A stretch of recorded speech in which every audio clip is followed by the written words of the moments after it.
who can tell me which leopard that is he's got to kill.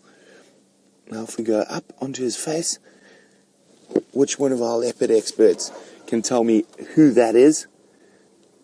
If you know, send me an email, questions@wildearth.tv, or use the hashtag SafariLive on Twitter. Now this is quite an interesting story. I don't think he's the leopard who killed this adult impala. From the story the trackers have been telling me, I think it was young Sindile who killed this impala. And this leopard has stolen it from him. They had a fight. Now, Herbie was telling me you can actually see some scratch marks. We can't see them. They might be on the other side. But a big male impala. Hopefully, he's able to eat enough of it that he's able to put it up in the tree.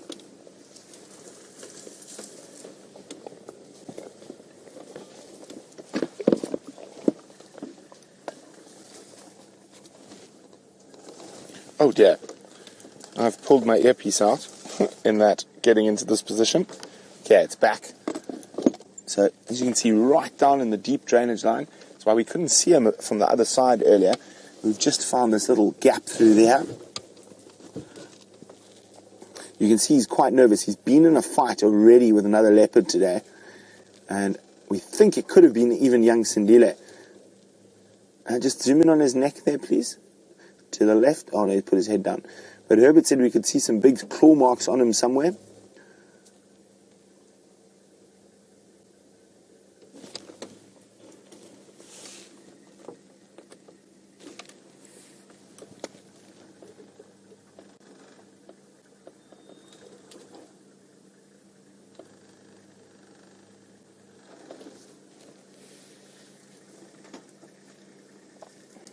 Isn't this incredible? So, you guys are a bit slow this morning. I thought I'd have some answers to which leopard this was. Remember, hashtag SafariLive or questions@wildearth.tv. Which male leopard is feasting on this impala?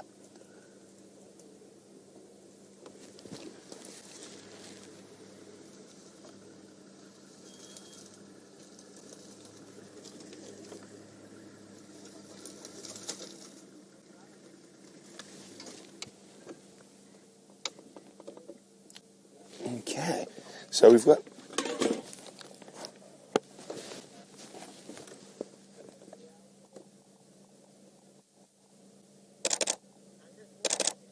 I'm just trying to get a photo of his.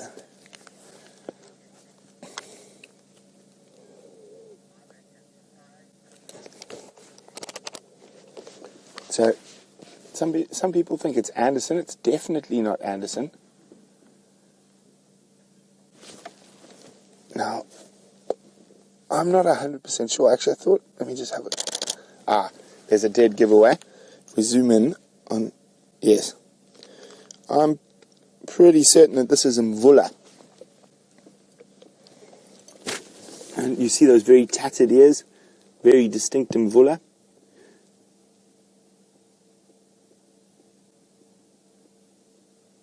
I still can't see these fresh claw marks. They could be on the other side of his body. He is in a very precarious place. Very, very difficult to even get close to him. I'm amazed we got to get this little window through the trees here. So there he is there. And it's a fully grown male impala. And hopefully he does put it in a tree. Lots of lions and hyenas around.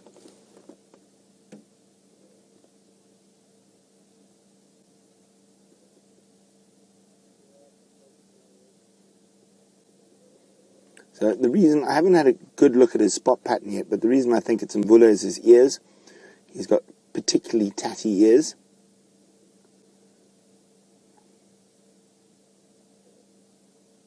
There we go, you can see the male impala's horns there.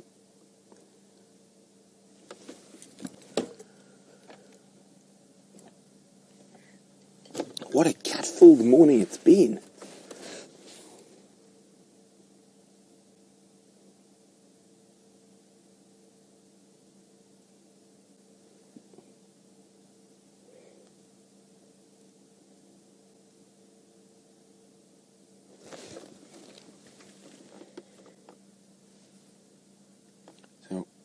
we've tried a couple of spots, and this is the only spot where we can really get a view. And I'd say the little river system he is probably about 10 or 12 foot deep, and he's right in the bottom.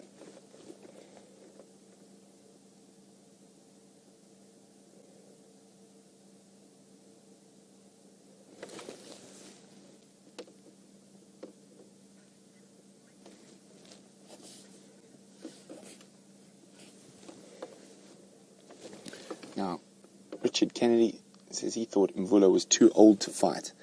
Well, not when you're fighting little boys. 2-year-old male leopard didn't probably know what too much to do in a fight. He definitely avoids fighting with Djuma and Tingana. But a young leopard, a bit inexperienced, he would definitely take a chance and probably win that battle. And body size, young Sandila is probably still a good 15-20 kilos off Mvula's weight.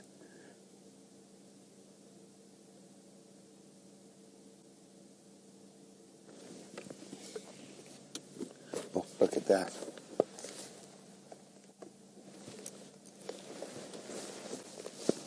Oh. So it looks like the stomach has already been removed. Quite difficult to see from where we are.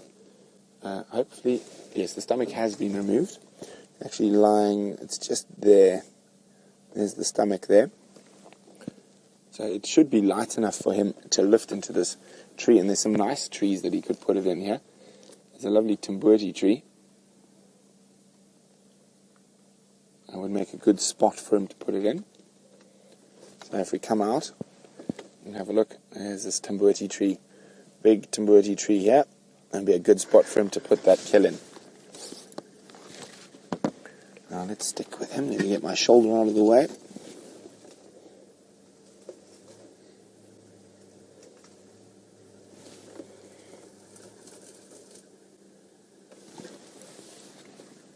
So there are quite a few other vehicles coming here, and there's only really 2 spots to see.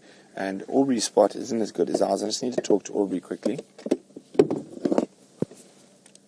Orbs, if you want to come this side to have a look, I'll make space for you. It's quite a nice view from here.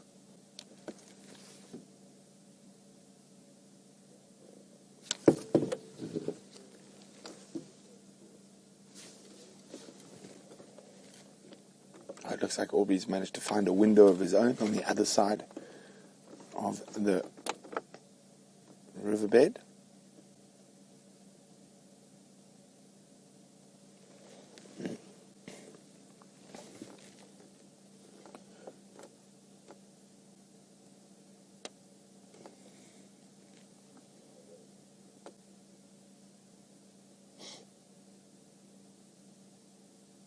He's very conscious,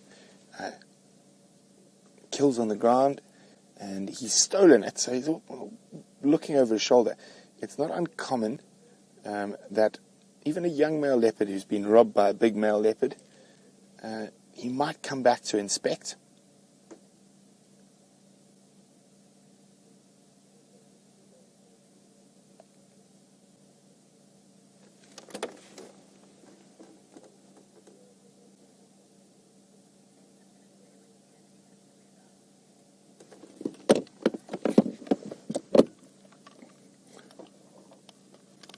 Sorry guys, I just need to be on the game drive radio again for a little bit. Ephraim.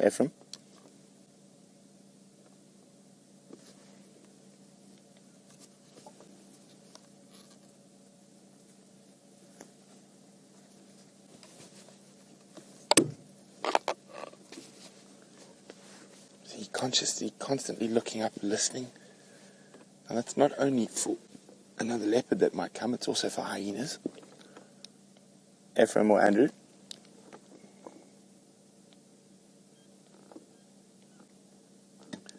What's your position?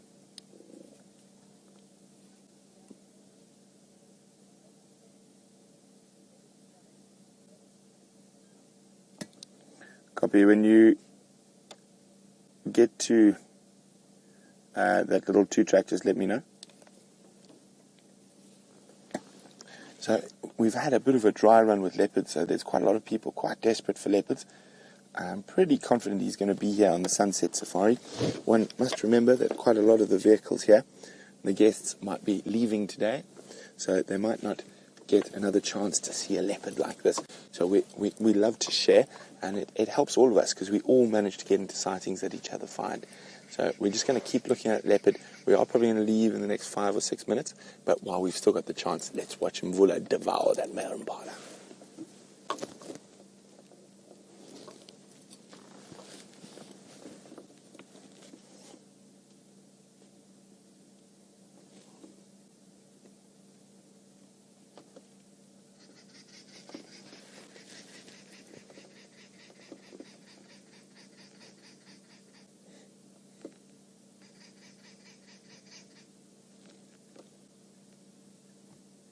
Now we're lucky that there's actually a big animal path that is causing this little window for us.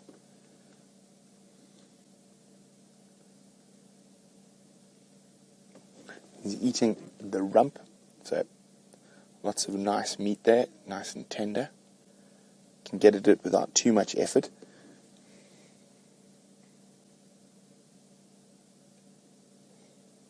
Now he has had a bit of a hard time. Those scratches on him, I think, might not be from Sandile.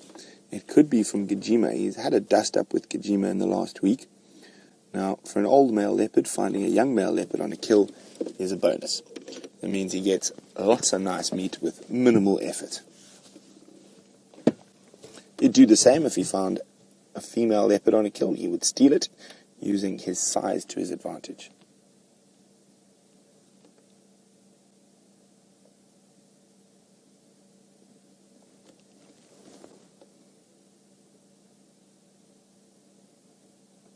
I'm really hoping he puts it into the tree, as we could have some spectacular eye-level views if he does.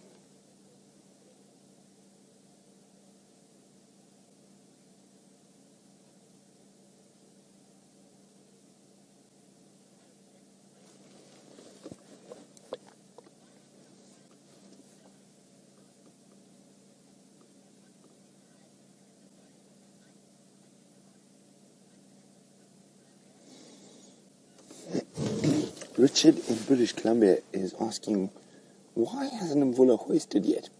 Now, he's quite old. He's been in a fight with Djuma recently, and it's possible he might be carrying a few little injuries, and it might be a little bit heavy for him to hoist just yet. Leopards will often feed on the ground for a while, and once it's easier for them to take the carcass up the tree, they will. Now, however, if hyenas had to arrive on the scene, he would probably scoot that up the tree much faster.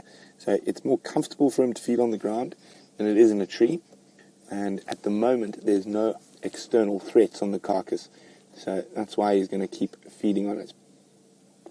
In certain areas with low predator densities, so low lion and hyena densities, leopards will not hoist their kills.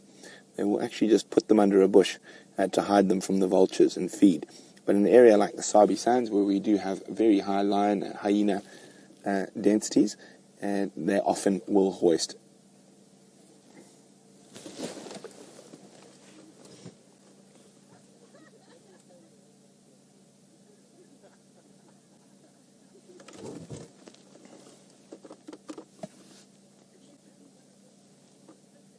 Oh, there we go, he's pulling the carcass. It seems like he's eaten a lot of the one back leg and starting on the other. So the stomach's out, so that means he's lost up to about 10 to 15 kilograms.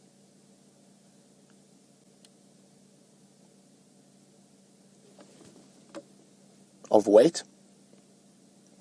So male Impala probably weighs about 60 kilograms. He probably weighs about 75, 80 kilograms. But leopards are said to be able to pull 1.5 times their body weight up a tree. And of course, that's a male leopard in its prime. As you know, Mr. Mvula is towards the end of years, but he seems to be doing quite well. Sneaky mating here, stealing a kill there, catching a warthog there.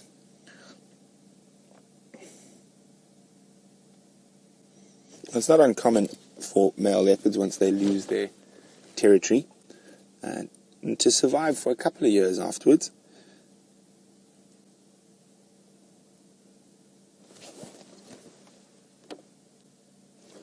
I'm just going to see if I can roll forward a little bit. Okay, I think that's about as good as we're going to get from here, without us ending up in the river system.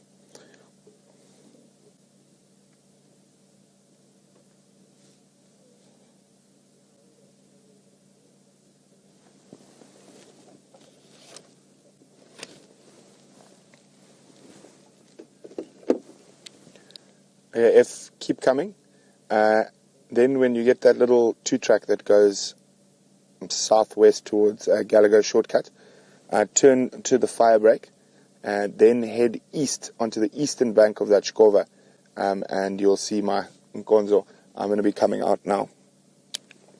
Okay, so Ephraim is coming to enjoy this leopard, and we're going to make our